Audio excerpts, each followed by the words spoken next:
గత 2 రోజులుగా ఎక్కడ చూసినా కూడా డొనాల్డ్ ట్రంప్ ఇండియా మీద మరియు యాపిల్ కంపెనీ మీద చేసిన వ్యాఖ్యలు అయితే దుమారం లేపుతున్నాయి. దీనికి గల కారణం ఏంటి అంటే డొనాల్డ్ ట్రంప్ యాపిల్ యొక్క ఇండియన్ మ్యానుఫ్యాక్చరింగ్ ని ఆపేసి అమెరికాలో మ్యానుఫ్యాక్చరింగ్ ని ఎక్కువగా విస్తరించాలి అని చెప్పేసి కోరారు. సో ఇది టెక్నికల్లీ సాధ్యపడుతుందా లేదా అనేది తెలుసుకుందాం రండి. ముందుగా యాపిల్ సంస్థ గురించి తెలుసుకుందాం. యాపిల్ అనేది one of the biggest public owned company అన్నట్టు. ఇది ఎలా అంటే 3.3 ట్రిలియన్ మార్కెట్ క్యాప్ తో పబ్లిక్ లిస్టెడ్ కంపెనీగా ఆపరేట్ అవుతుంది. అండ్ దీని యొక్క యాన్యువల్ రెవెన్యూ వచ్చేసి $400 బిలియన్, అంటే ఎంటైర్ పాకిస్తాన్ జీడిపి కన్నా ఎక్కువ. సో ఇలాంటి కంపెనీకి మేజర్ రెవెన్యూ వచ్చేసి యునైటెడ్ స్టేట్స్ నుంచే వస్తుంది. $160 బిలియన్ దాకా యాన్యువల్లీ యునైటెడ్ స్టేట్స్ నుంచి సేల్స్ రూపకంగా వస్తుంది. కానీ వీళ్ళు ఎందుకని మ్యానుఫ్యాక్చరింగ్ యునైటెడ్ స్టేట్స్ లో చేయరు అంటే యునైటెడ్ స్టేట్స్ లో మ్యానుఫ్యాక్చరింగ్ ప్లస్ R&D ఇలాంటి వాటికి కాస్ట్ ఆఫ్ లేబర్ అనేది చాలా ఎక్కువ అవుతుంది. And cost of unit production కూడా చాలా ఎక్కువ అవుతుంది.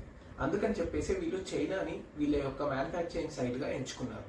సో 90 to 95% అనేది చైనాలో మ్యానుఫ్యాక్చరింగ్ జరిగేది.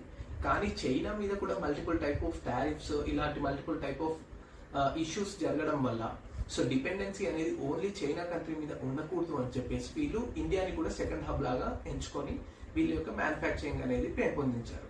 సో ఈ భాగంగానే ఇప్పటి వరకు ఇండియాలో 17% ఆఫ్ టోటల్ ఐఫోన్స్ ప్రొడక్షన్ అయితే జరుగుతుంది. కానీ దీన్ని ఇన్ ఫ్యూచర్ 20 to 25% కి తీసుకెళ్లాలన్నట్టుగా ఆలోచన అయితే ఉంది. అండ్ డొనాల్డ్ ట్రంప్ చేసిన ఈ వ్యాఖ్యలతోటి ఇండియాకి అండ్ యాపిల్ కి ఉన్న సంబంధం అయితే ఎలాంటి హ్యాంపరింగ్ ఉండదు అన్నట్టుగానే గవర్నమెంట్ అఫీషియల్స్ మరియు యాపిల్ కంపెనీ వాళ్ళు అయితే చెప్పుకుంటూ వస్తున్నారు. రెండోది, ఇప్పుడు టెక్నికల్ ఆస్పెక్ట్ గురించి మాట్లాడుకుందాము. ఒకవేళ డొనాల్డ్ ట్రంప్ అన్నట్టుగానే వీళ్ళు ఇండియా నుంచి మ్యానుఫ్యాక్చరింగ్ తీసుకెళ్లి అమెరికాలో పెట్టినా కూడా జరగబోయేది ఏంటి అంటే $1,000 లో వచ్చే ఒక ఐఫోన్ అనేది $3,000 కి వీళ్ళు ప్రొడ్యూస్ చేయాల్సి వస్తుంది. $3,000 పెట్టి ఈవెన్ నేటివ్ అమెరికన్స్ కూడా కొంటారా అంటే సాధ్యపడదు, చాలా ఎక్స్పెన్సివ్ అయిపోతుంది. So it's not a feasible option.